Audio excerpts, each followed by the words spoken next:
I'm Nick Cannon, and I'm going undercover on the internet. This is actually me.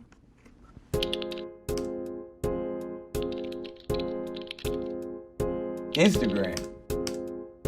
Did you say that you were against tattoos in your earlier years? Something about your body as a temple, so you didn't want to ink it up. Am I wrong? I definitely said that.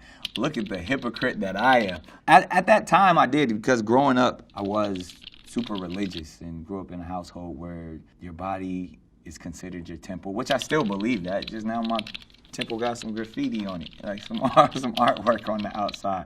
But I still believe my body is a temple.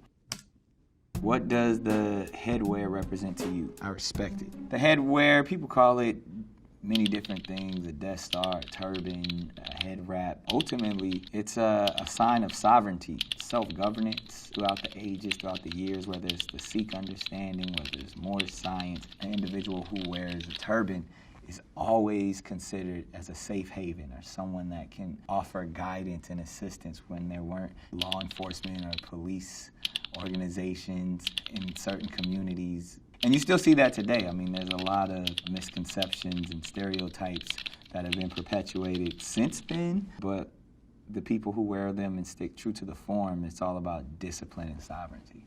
I definitely consider myself to be sovereign and self-governed and anti-authoritarian, but I don't think I give good advice.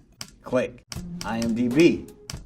Formed the rap duo The Bomb Squad with his best friend. They opened for the likes of Will Smith, LFO, 98 Degrees, and Montel Jordan. Early on, when I was a teenager, I definitely formed a rap group called The Bomb Squad with my best friend. And the only person that, as a group, we opened up for that's on this list is Montel Jordan, which was, this is how we do it, guys. So that was pretty big for me, coming from San Diego and being a local rapper. But then the biggest act that we opened up for happened to be Outkast, which actually I felt like helped propel me to be able to get the opportunity to go to Hollywood and perform quite a bit as not only a rapper, but also as a stand-up comedian, which then allowed me to open up for all of these other people on the list. Will Smith, which I didn't really open, I performed for him, and then obviously he became my mentor, so we have done shows and stuff like that together, but I never really opened up for Will, but definitely LFO and 98 Degrees, because by the time those acts came out, I was on Nickelodeon, hosting, performing, making music. So all of these things are true. They just happen in different time frames in my life. I flick. Someone on my set like to take a task, and slamming fools like basket. It's just, you're trying to put words together really fast. It's like, it wasn't good. Next, more Instagram. What are your do's and don'ts when it comes to foods that trigger your lupus? I also have lupus, and I never knew which foods would trigger. That's interesting. I actually had this actual conversation with my doctor this morning. They diagnosed me with lupus nephritis. It was my immune system attacking my organs. Scientifically, it has yet to be proven, but I actually do believe the things that you put in your body and you create a very electric diet that you can prevent different flare-ups. But ultimately, I truly believe water is like the secret elixir to all problems on the planet. This is from Twitter. How does Nick Cannon continue to find his way into literally every single celebrity athletic game ever played? I don't know if it's every single one, but I've kind of been around for a long time. So, obviously back in the day we would do like the Rock and Jock stuff on MTV, or even when we do stuff on Nickelodeon. And then, I've always been a friend and fan of the NBA. And I'm not even that good at basketball. I don't suck though. I'm very athletic. I'm not a competitive type of guy. I think a lot of people, when I play in those games, they get upset with me because I don't take it seriously. Like, I'll be on the sideline eating nachos or trying to crack jokes because Wikipedia. Oh, yeah. Cannon received his first break doing stand-up comedy on his father's local cable access program. Pretty true. I don't know if that's where I received my first break. I would say public access. or cable access as they call it sometimes, is the place where I kind of learned the game, or it's kind of like a training ground for me for what my real career would end up becoming. If anyone has ever worked in cable access, you know you have to do it all. And I learned that stuff at like 11 years old because my dad did have his own public access program. As a reward, he would give me like the opportunity to have free time for myself with the cameras and do whatever I wanted. So I would just like do comedy skits, and this is obviously way before there was a YouTube or any of that stuff. So these things would actually air on television, and I would be rapping, and I'd go to school the next day and be like, yo, I saw you on TV dressed up as an old lady rapping. It was just me kind of exploring, doing silly stuff as like a preteen. That world then turned into stand-up comedy, and you know, as my dad would go around preaching and speaking in different churches and events, I would kind of open up for the preacher man. And here we are today. Click. This looks like Twitter.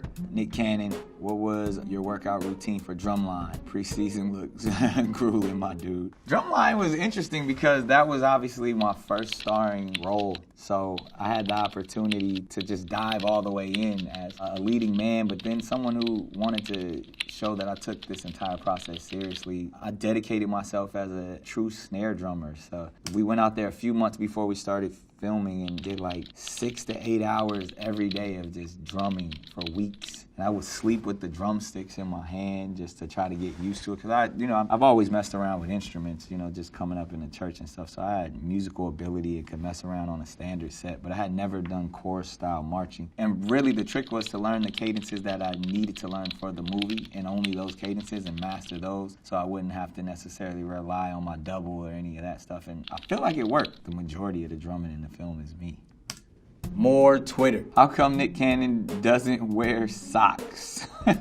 It's a style thing. I mean, when you're wearing loafers, I don't think I'm the first to do it. I mean, it may look a little confusing if I don't have on socks, or if my pants are tapered a little too high, or my suits might be more fitted than the average person, but it's just fashion choices, trying to do something that's a little bit forward than what the average person would do. But I don't think my feet were stinky. I mean, I put like baby powder in the shoes. Next. In 2015, Cannon was named Chief Creative Officer for the now defunct Radio Shack. According to the company, this role involved creating Radio Shack exclusive products, curating the in-store experience. Radio Shack chose him in hopes of catering to a younger crowd. The reason that actually happened because I was always a huge fan, and still am, of Radio Shack. That's the first place I ever got my first DJ mixer, my first microphone, my first keyboard. On a neighborhood where I didn't necessarily have a male figure to show me how to work all of that stuff, I could always go to Radio Shack and they would help me hook up my equipment. And this was like at young age, like 9, 10 years old. I remember telling that story to the board at Radio Shack at the time, and you know, I've been doing a lot of business with them with my headphones and other consumer electronic products, and they were like, yo, you probably could help us out. And they were in a state where, you know, they were making some company shifts and different choices as a brand, and they definitely needed to tap into the younger market. So we got together, we did some really cool things, but apparently they're now defunct. So I don't know how successful my Chief Creative Officer duties were, but we had a lot of fun. Instagram. More pictures of me punching bricks. Nick, who is that a picture of on your arm with a hat on? What is in her hand? Ooh, that is actually, and it's not her. That's a comic book character by the name of Dr. Shalakin. And it's like a mastermind when it comes to like music and programming. And I believe that's a heart, a live flesh, blood-pumping heart in Dr. Shalakin's hand.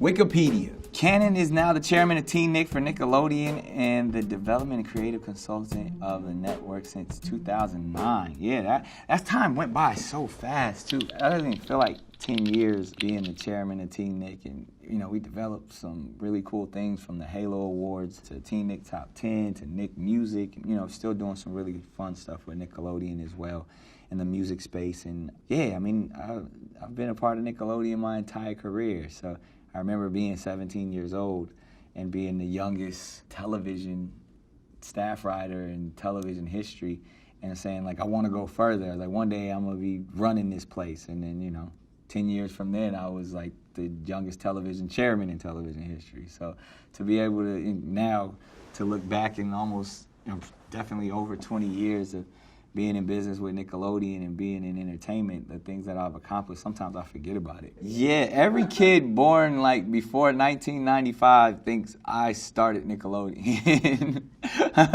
How did Nick Cannon influence society? Is this a real question? Man, I'm honored. But ultimately, I would say from wilding out to feel like we kind of put our mark on like freestyle comedy and improv comedy in the world of hip hop. And then also, I always say from my fashion choices to what I stand for my community, I definitely try to enforce and embrace being different. And being yourself and not trying to fit in by any means, thinking outside the box, not allowing opinions of others to sway you. So I'm honored. I never thought that I influenced society, so I'm rolling with it. Nick Cannon wrote a children's book. What is it called? Wild and Nap Time? That's a good title.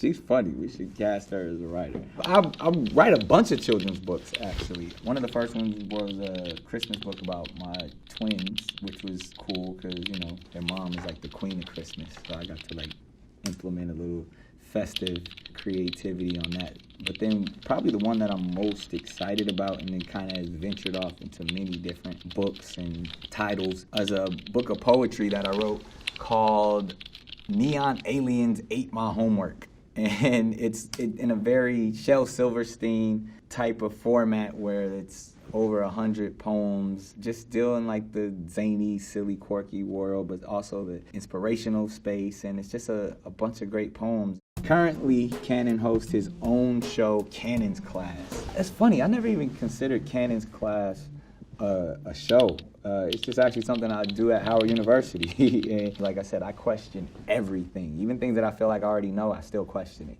And to sit with experts in different fields and just ask them questions, and sometimes questions that we all want to know or we don't ever get the opportunity to ask, and then we document it in a podcast form.